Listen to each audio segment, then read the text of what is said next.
Revolving চেয়ারের নিচে যে মেকানিক্যাল থাকে ওই মেকানিক্যাল ফেটে গেছে।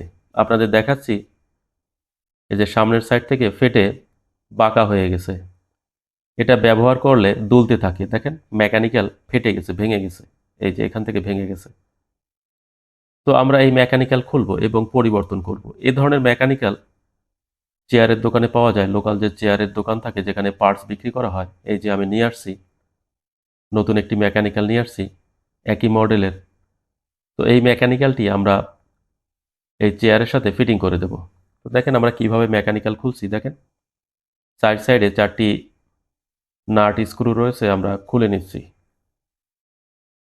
তো মডেল ভেদে বিভিন্ন রকম মেকানিক্যাল এবং এই মেকানিক্যাল ফিটিং করার জন্য কাট স্ক্রু ব্যবহার করা হয়।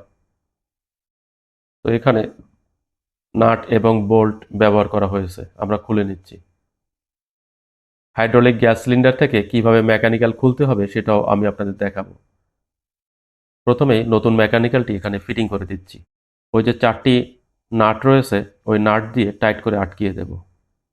বোল্টগুলো সিটের ভিতর থেকে ঢুকানো রয়েছে, এ কারণে বোল্টগুলো পড়ে যায়নি।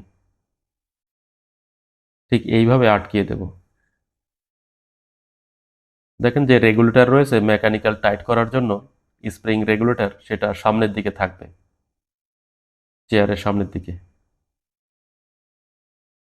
এবং টাইট করে দিলেই মূলত কাজ শেষ হয়ে যাবে। এরপরে পুরাতন মেকানিক্যালটি গ্যাস সিলিন্ডার থেকে কিভাবে খুলতে হয় আমি আপনাদের দেখিয়ে দিচ্ছি। এটা হালকা একটু টাইট করে রাখতে হবে যাতে চেয়ার কম দুলে। 4টি নাট আমি টাইট করে দিয়েছি, 4টি নাট আমি টাইট করে দিয়েছি। এবার আমি ওই যে গ্যাস সিলিন্ডারের সাথে, হাইড্রোলিক গ্যাস সিলিন্ডারের সাথে যে পুরাতন মেকানিক্যাল ছিল, হ্যামার দিয়ে বাড়ি দিয়ে খুলে দিয়েছি।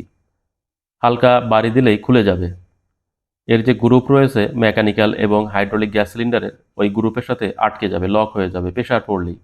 তো পুরাতন মেকানিক্যালটি আমি আপনাদের দেখাচ্ছি কিভাবে ভেঙে গেছে। দেখেন এই যে ভেঙে গেছে, এই যে ভেঙে গেছে, যেখানে মূলত স্প্রিংয়ের প্রেসার থাকে সেখান থেকে ভেঙে গেছে।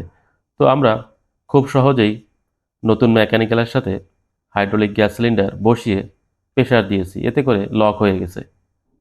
দেখেন হাইড্রোলিক গ্যাস সিলিন্ডার সঠিকভাবে কাজ করছে, আপ ডাউন করছে।